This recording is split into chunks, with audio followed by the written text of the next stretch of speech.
Thank you so much, Cleo.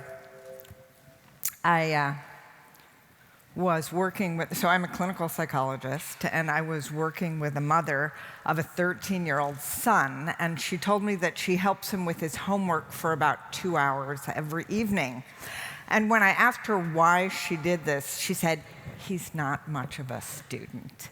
And if I didn't help him this much, he would not get straight A's. And she said, actually, I'm going to tell you something. She said, I loved The Blessing of a Skinned Knee. It was very helpful to me. I really enjoyed it. She said, I have your new book on my night table. She couldn't even say the title. She said, the title actually makes me want to throw up, which was very frank of her, and it reminded me, so that book was The Blessing of a B-, and that's the book about raising teenagers. And my Chinese-American friend Grace said to me, they will never publish B- in Mandarin, because The Blessing of a Skinned Knee was very popular in China. And so when the book arrived, they always send the author a little box of books. And when the book arrived at my office, I went over to my friend Grace's office to show her. And she said, do you know what the title of that book is? And I said, I believe so. I wrote it. She said, no, you don't. They changed the title to From a B- to an A+. And when I was in China, I told this story to the parents I was speaking to, thinking that they would really appreciate the humor in it, and they all thought it was a good idea to make that change. This reminds me of a mother who spoke to me on the book signing line at one of my talks, and she said in a very conspiratorial little voice, she said, Dr. Mogul, our son is a certified genius. And I said to her, because I have no control on the book signing line, I get my impulse control disorder kind of kicks in. And I said to her, don't worry, honey, it goes away.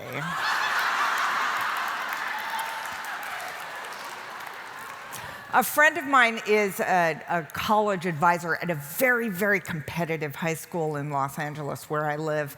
And she said that she kind of feels like she has a red phone at the White House, because the calls she makes to parents get returned in seconds.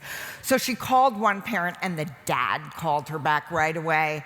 And she said she heard a funny noise in the background of the phone call, and she asked him what it was. And he said, don't worry, it's not a problem. I can talk to you right now. I'm just doing a colonoscopy.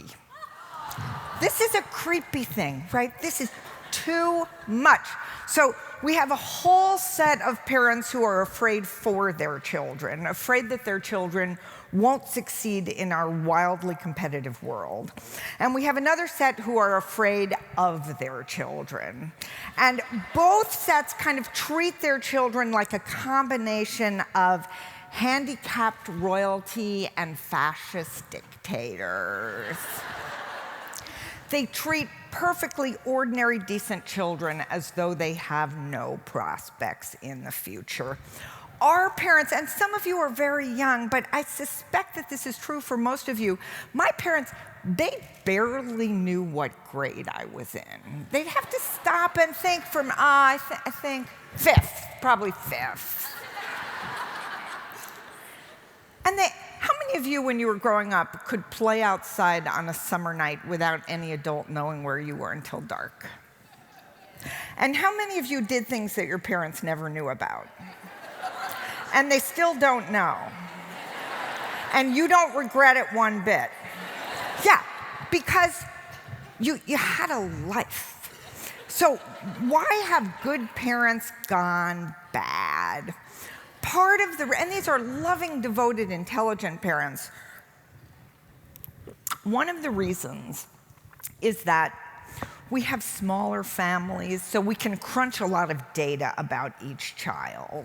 And then I see parents, they say stuff to me like, I think Juliana is a good friend for my daughter now. Her daughter was 5.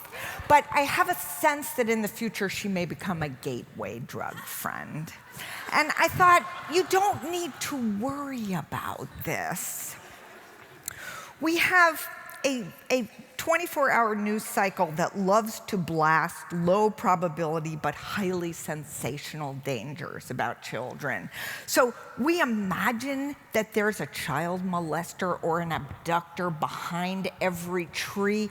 Parents sort of lose that Piagetian sense of object constancy. If they can't see their child has disappeared.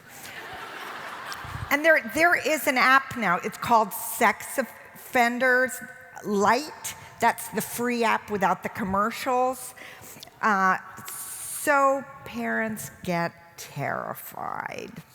And then there's really scary stuff. So that's all sort of the fake scary stuff. And the really scary stuff is that technology does seem to be colonizing our children's minds. It's hard to keep up. Mark Prensky spoke yesterday so eloquently about parents' anxiety on this topic.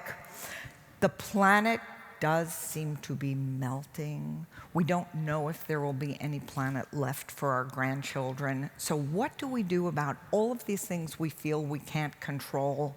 We displace our fears onto the one thing we think we can control.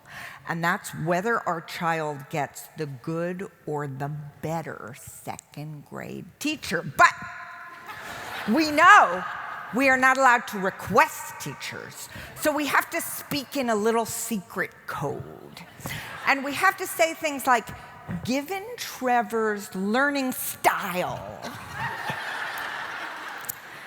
and given Mrs. Grouchy never really liked the boys, been teaching too long anyways, teaching style, we think Trevor would be better off in the other second grade. Another thing we do is we interview our children for pain. So we pick them up at the end of the day and we say, oh, honey, sweetie, how was your day? How did your math test go? Do you think your teacher even understands what math dyslexia is? And how's your tummy feeling on a scale of 1 to 4 compared to the way it felt this morning? A little better, a little worse? And those girls who were your best friends since preschool, those girls whose moms were my best friends? Bitches. Did those girls sit with you at lunch, or did you eat all alone again? Sweetie, do you know this word humiliation? Humiliation. Try, we'll say it together. But when kids are little, it kind of goes well, because they say stuff like, could you please lie down in my bed with me until I fall asleep?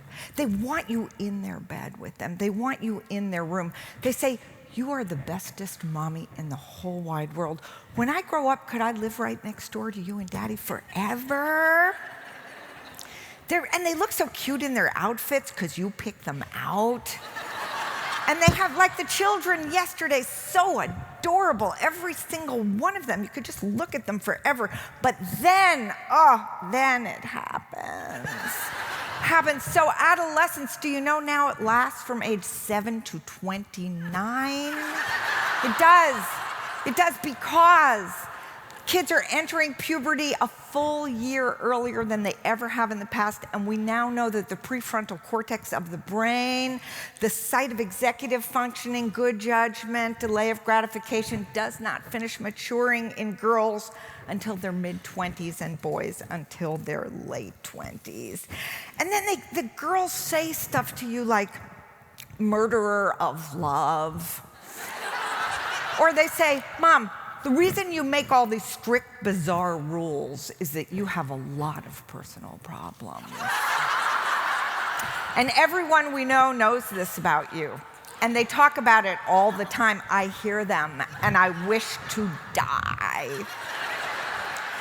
They know your weakest points better than any therapist you ever had or ever will have. And the boys, they get silent.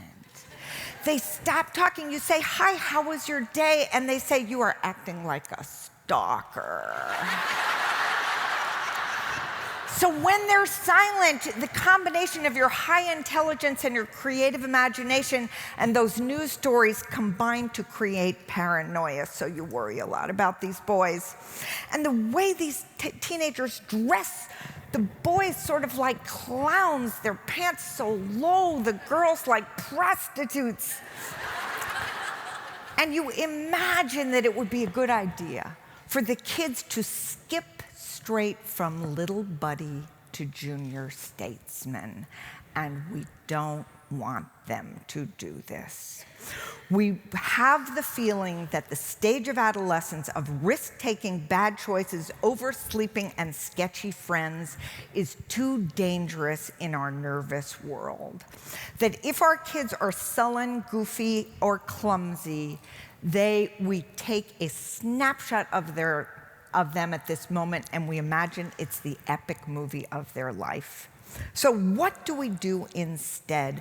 One of the things is to think about college or university, the land of beer pong and co-ed dorms. They go from being home with their parents who are supervising and scheduling and protecting them every single second to complete and total freedom. The only person in charge of them is the 19-year-old resident advisor in the dorm, and she is only doing that job because she wanted a single room instead of a double, right? So, what we want to do is smooth the road for the child what we want to do is prepare the child for the road instead of smoothing the road for the child. And how do we do this? One is to say to ourselves as parents or even people working with youth, to use the 12-step slogan, WAIT, W-A-I-T. It stands for, why am I talking? We talk at these kids so much. We give them pious lectures. We tell them what to do. We chime in the second they have a problem. We nag at them. We just look right at them and see every single flaw, which has been a beautiful theme of this conference. To accept these children and these teenagers in their imperfect glory. The other is to be alert but not automatically alarmed. And I was talking to a group of teachers, and one said that he grew up on a farm. He was one of 6 kids. And if one of the kids was bleeding, their mother would say to them one single word. So the child says, I'm bleeding. The mother says, badly? So efficient. I really like that. I also want young kids to be hungry. One of the reasons we have so many picky eaters is that these kids have never had an empty stomach. We want kids to be cold and wet and hungry for more than 1.5 seconds so they can appreciate being warm and dry and fed. I want children to have a crabby, unenlightened, uninspired 4th grade teacher because they are going to have a crabby, unenlightened, uninspired boss when they have a job one day, or spouse, at least the first one. We want them to learn how to deal with difficult people. I want middle school age girls to have a shallow, domineering, slutty best friend. This prepares you for real life. I see parents all the time. They are nice, furious, in more of a rage than their parents ever were with them, in part because their parents didn't care as much. T.S. Eliot has a beautiful poem called Ash Wednesday, and he says, teach us to care and not to care. Teach us to sit still. So I was talking to a teacher who was meeting with 2 parents, having the parent-teacher conference of a kindergartner. And the parents were both physicians, and they said to the teacher, we're really not sure that you have Cole on the proper pre-med track with your kindergarten curriculum. And the teacher, who was a very experienced, relaxed teacher, looked at these parents and she said, Cole peed in his pants yesterday. I don't think we need to be worrying about this right now.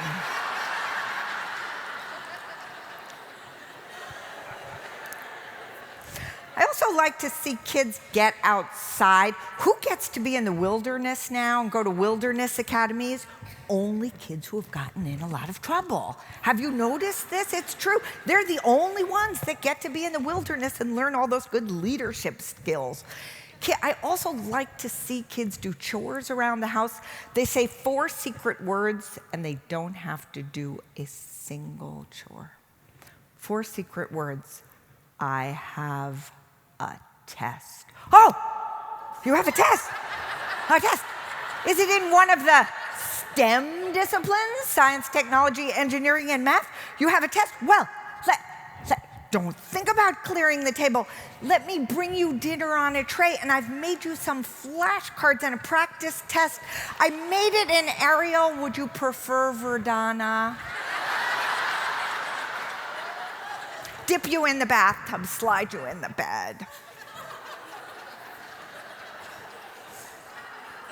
I want kids to have real paid jobs. I like them to be lifeguards. Even with a hole in the ozone layer, then they have to save someone's life. I love kids to be camp counselors at a sleepaway camp because there's going to be guaranteed a lot of throwing up there. They will have to clean it up themselves, which prepares them for college, where there is a tremendous amount of throwing up.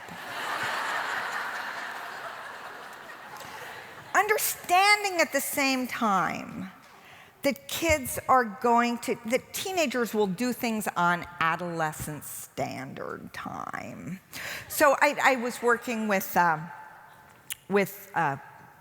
15-year-old boy, and he said to me, Dr. Mogul, I really, really, really think my mom has dementia. And I said, well, why do you think this? Why do you think your mom has dementia, Josh? And he said, because the minute she asks me to do something, before the sound has even traveled to my ear, she is asking me to do it again.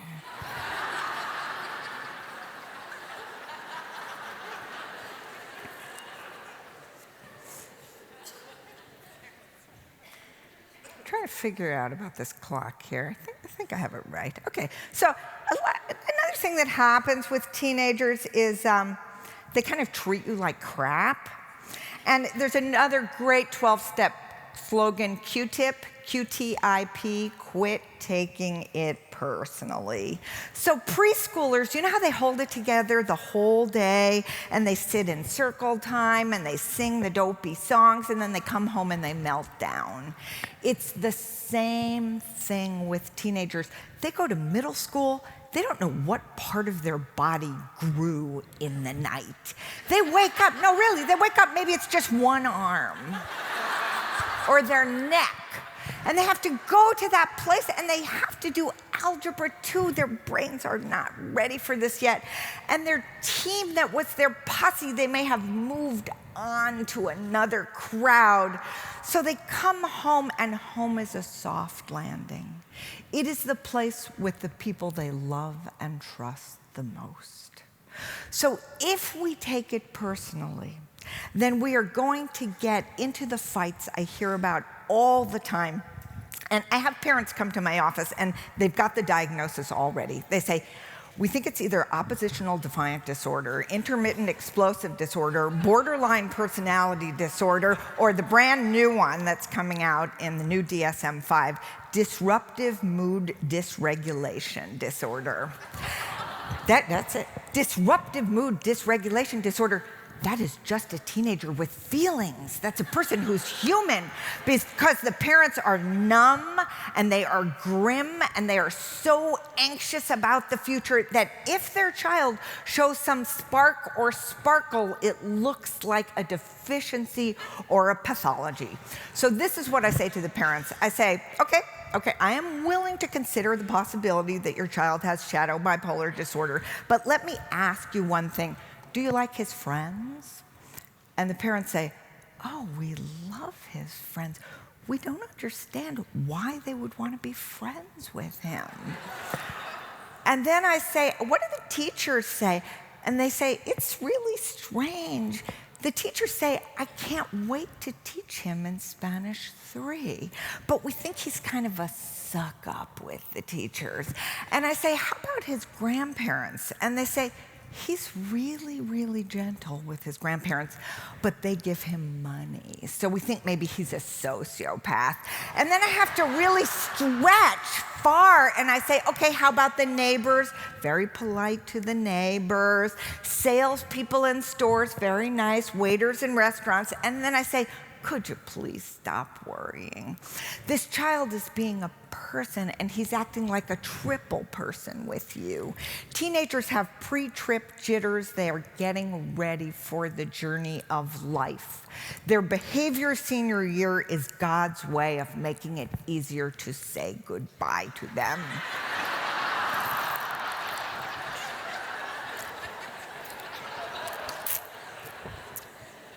I'm really, really worried that our children are going to file the largest class action suit in history. I am. I'm afraid they are going to sue us for stealing their childhoods. So what did the Dalai Lama say yesterday? So beautiful to the 10-year-old boy. He said, when I was 10, or was it a girl? He said, when I was 10, my only concern was play. I love that language. My only concern was play. And then he looked at this child and he said, and I think you're the same. So we want to give these small children who are natural theologians, painters, composers, physicists, and general contractors time to play. There was a preschool teacher who told me that there's now a trend in the States, I hope it's not happening here, for preschools to stock red washcloths in the supply cabinet. And the reason they do this is if any of the kids skin their knee or get a bloody nose, the teacher can quickly grab the red washcloth so the child will not be frightened by the sight of their own blood. And right, when I heard this, I thought, wait, kids love blood. It's the brightest substance that comes out of the human body. If they don't have a chance to experience blood, how will they ever learn about clotting? So we said, because they're scientists, every single one of them. Carl Honoré yesterday I think he was the one who talked about ladybug magic, that children can spend a great deal of time studying and naming a ladybug, making a habitat for a ladybug, unless we are rushing them off to the art tutor or to the Mandarin lesson or to all the remediation for problems that are not problems, to fix things that are not broken. So when we start to be anxious about children or teenagers, one of the things we can say to ourselves, and this is also a 12-step slogan, HALT, H-A-L-T. Am I hungry, angry, lonely, or tired? Is this worry and concern really about this individual, kind of doofy but kind of terrific young person, or is it something going on in me? And one of the best ways to handle raising your spirit instead of overprotecting, overindulging, and overscheduling kids, expecting them to be perfect in everything except family citizenship and doing some chores, is to use humor. So there was a cartoon in the New Yorker magazine. I don't know if any of you ever see this magazine, but I love this cartoon. It was two sets of parents talking to each other, and one parent said to a parent from the other couple, the caption of the cartoon was, "We're waiting until the kids die to get a divorce." Just let that sink in for a minute. We're waiting until the kids die to get a divorce. How many of you know The Onion, theonion.com? If you don't, take a look. So The Onion is a source of fake news headlines, and it can lift your spirits every single day. And some of them are a little raunchy and some are inappropriate, but about 90% are pure heaven. And so one recent one was, parent sees creative control of third grade art project. But this was my favorite recent one, more colleges offering dick around abroad programs.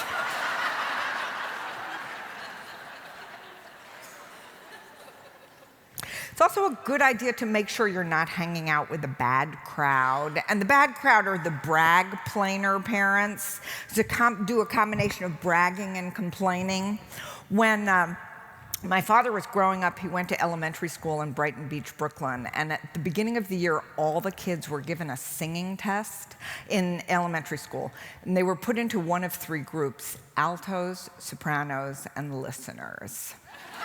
And I just love to think about what would happen if a school tried to pull that stunt now. All the parents would be picketing outside of school with signs saying, "This school damages self-esteem, solo parts discriminate, perfect pitch is relative." No, it's not. Some kids can't sing. The brag-plaining parents make you feel like your child is so defective. They give this whole bionic kind of riff. They say, "Oh, Olivia, I don't know how she does it. She's up burning the midnight oil every single night because she's taking 5 AP classes." Do you have AP classes here in Australia? So AP classes are this sicko thing of college classes for high school kids. And it's for the transcript pimp parents to kind of encourage their kids to do. And then that mother says, and she's playing on 3 varsity teams. The coaches, they begged her, even though she's only in 9th grade. And Olivia, she has started a microfund NGO to help women in, and this mother always pronounces it like this, Colombia. To help the women. She has practically wiped out poverty in that country. Don't hang out with that woman. She is a bad influence on you. She is lying exactly like her daughter is lying to her. So the German poet Rainer Rilke wrote in one of his letters, this was not in a poem, he wrote in a letter, "Once the realization is accepted that even between the closest human beings, infinite distances continue, a wonderful living side by side can grow, if they succeed in loving the distance between them, which makes it possible for each to see the other whole against the sky." Hold this in mind and think about the lyrics to a song written by the great, great bluesman, John Lee Hooker. And John Lee Hooker wrote, "One night I was lying down, I heard Mama and Papa talking. I heard Papa say to Mama, 'Let that boy boogie woogie. Let that boy boogie woogie, 'cause it's in him and it's got to come out.'" The rabbis say that we should walk around at all times with 2 pieces of paper in our pockets. And on one piece of paper, we write, "The world was created entirely for my sake." And on the other piece of paper, we write, "I am nothing but dust and ashes." This is such a great attitude to have towards children and teenagers. Every one of them incredibly special, unlimited potential, magic and amazing. Yesterday, Carl Honoré referred to gifted as the G word. But every one of them is gifted in some area, may not be the ones we had in mind for them. They are also dust and ashes. We want them to be good family citizens, good school citizens, good citizens of their town, city, and country. Almost every single one of them is going to do perfectly well in life without perfect parents, without getting into the perfect college or university. You need to boogie woogie too. So we need to have absorbing projects other than our darling dopey children. They are not going to be your masterpiece. And if you are doing a colonoscopy, please concentrate on your chores. Thank you. Thank you.